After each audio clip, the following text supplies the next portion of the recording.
reggelt kívánok! Jó reggelt kívánok!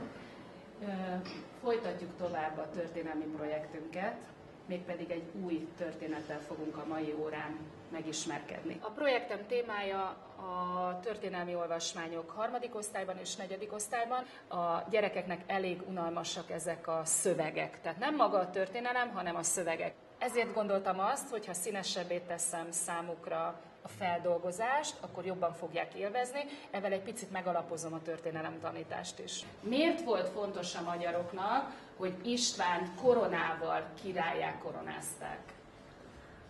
Andris? Hogy legyen egy nagy vezérük, aki... Mert így csatlakoztak a keresztény világhoz. Igen, és onnantól mondjuk azt, hogy Noémi? Hogy a magyarok keresztények. Jó, rendben van, fölvették a keresztény vallást, és onnantól beszélünk a magyar államról, jó? Tehát onnantól Istvántól beszélünk a magyar államról. Hogy egy kicsit ezt az olvasmányt felelevenítsd, amit hétvégén olvastál, meg le is ellenőrizd, ezért most légy szíves, kattintsatok a szimbalura, jó?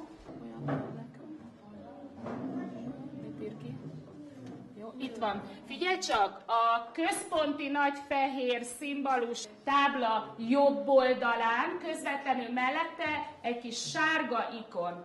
Ha arra rákattintasz, akkor megnyílik neked egy oldal, és hogyha lejjebb tekersz, akkor találsz ott egy térképet, és a térképen, ha minden igaz, akkor mozog Julianus barátnak az útvonala, hogy honnan indult és hova ment el. Kattints arra a rózsaszín linkre, ott pedig megtaláljuk a mi térképünket. Akinek kírja a hibaüzenetet, az gépelje be, hogy www.googlemaps.com, oda fölülre. Mínuszjelre kattints kétszer legalább, és akkor a térkép kisebb lesz.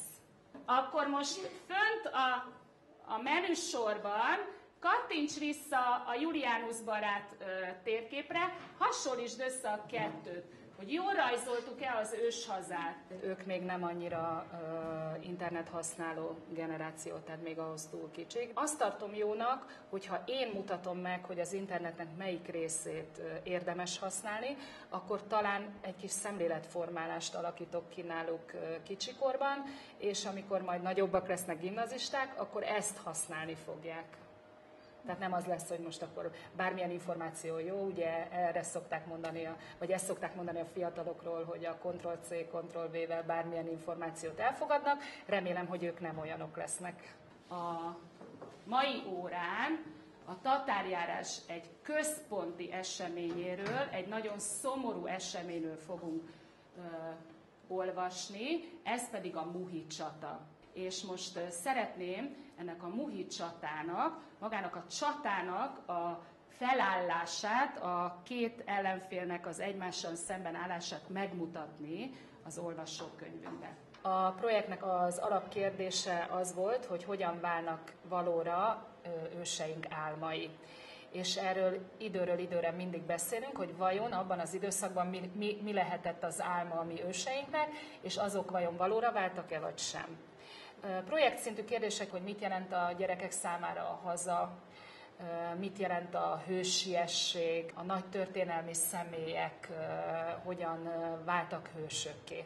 Úgy szeretném megmutatni, hogy szakaszokban, jó? Van neki hangja, tehát lesz információ is mellé, beszélni is fog. Nagyon figyelj oda, mert a végén majd néhány kulcsszót ebből lejegyzünk, ami majd kell a fogalmazásunkhoz.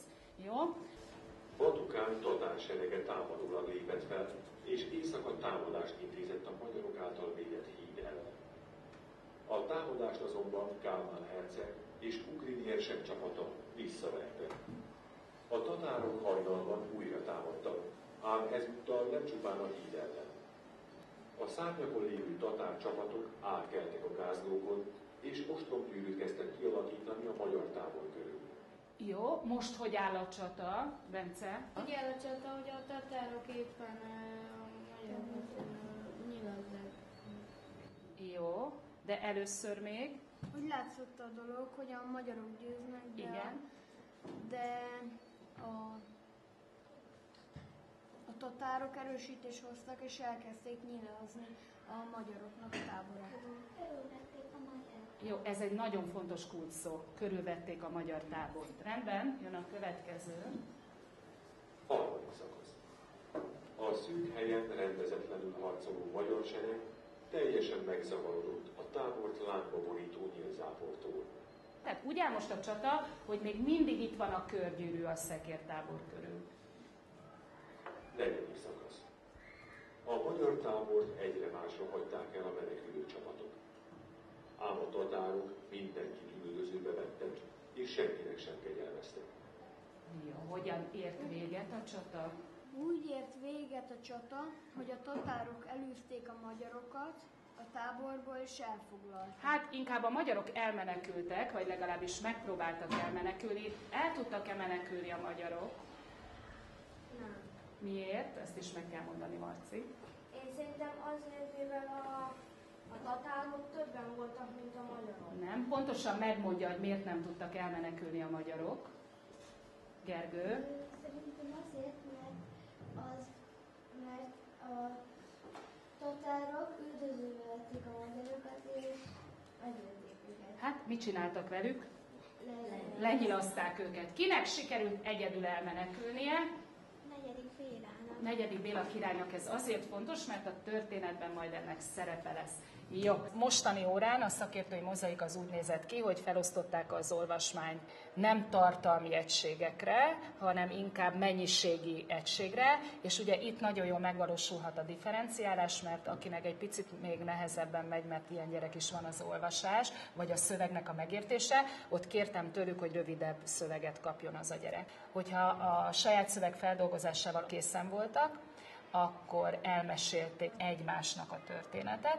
Ha valakinek volt kérdése avval a résszel kapcsolatban, azt feltehette, közösen is megbeszélhették, és akkor a végén lett meg mindenki fejében a szöveg. Na most ezt úgy is lehet ellenőrizni, hogy kiosztottam egy kérdéssort, amire közösen válaszoltak, a végén pedig hozzá mellé osztottam az általam megírt válaszokat, és leellenőrizhették magukat, hogy vajon azt válaszolták-e. Ha igen, akkor kipipálták a választ. Most kipróbálhatjátok, hogy mennyire sikerült egymással megosztani az információkat. Hoztam nektek egy kérdéssort. Dugjátok össze a fejeteket, és csak annyit csináljatok, hogy a kérdést válaszoljátok meg szóban. Utána odaadom az általam összeírt válaszokat, és akkor meg kell nézni egyesével majd szépen a kérdéseket, hogy vajon azt válaszoltátok-e. Ha azt válaszoltátok, akkor itt az elején lévő kis négyzetet ki kell pipálni.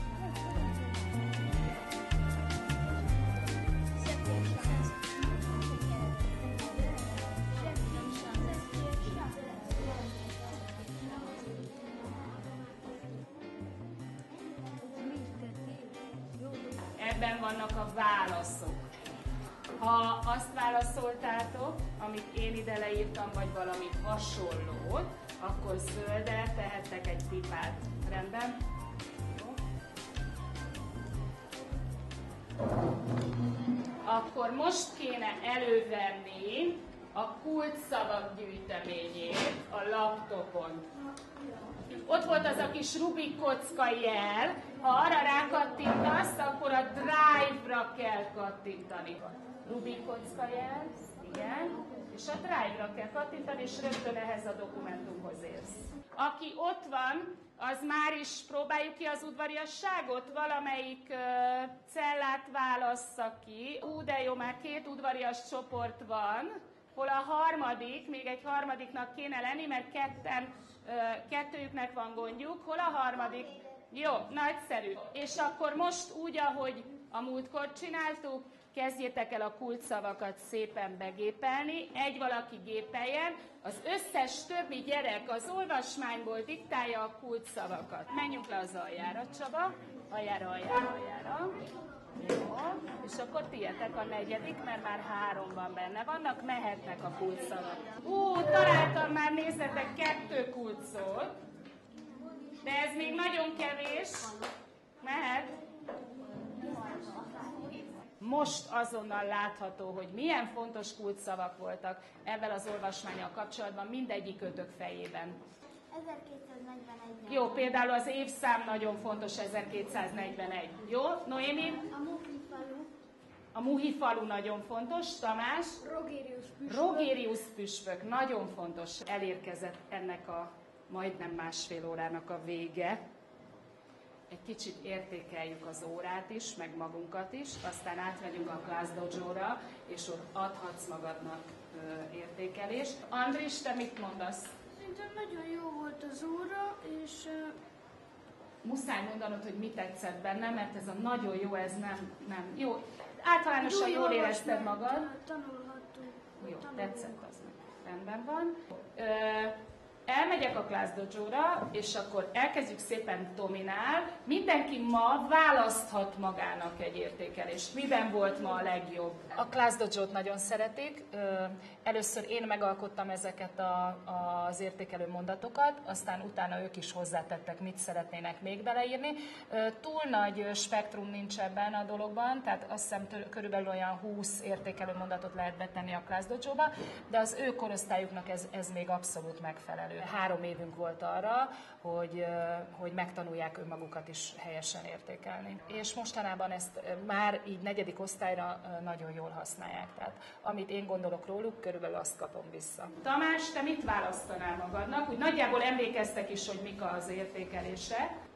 Olyan nincs, hogy jól dolgoztál csoportban? De igen, van olyan. Jó. Azt szeretnéd, Tamás, a jól dolgoztál csoportban? Rendben. Jó. Tamás megkapta a Jól dolgoztál csoportban című értékelést. Peti, te mit választanál? Segítőkész voltál. Nagyszerű. Akkor azt keressük meg. Segítőkész voltál. Aztán mi értékelőeszköznek használjuk tulajdonképpen a blogot is, amit írunk, mert hogy avval azt értékeljük, hogy azt a történelmi kort, amit addig a blog megírásait feldolgoztunk, azt hogyan sikerült elsajátítanunk, tehát milyen emlékeink és milyen ismereteink maradtak a fejünkben. Tehát azt is egy értékelő eszköznek használjuk, és azt is nagyon szeretik. Tehát annak ellenére, hogy 4. osztályban gondot szokott okozni a szövegalkotás, a fogalmazás óra, ez valahogy itt nem látszik a blogírásban.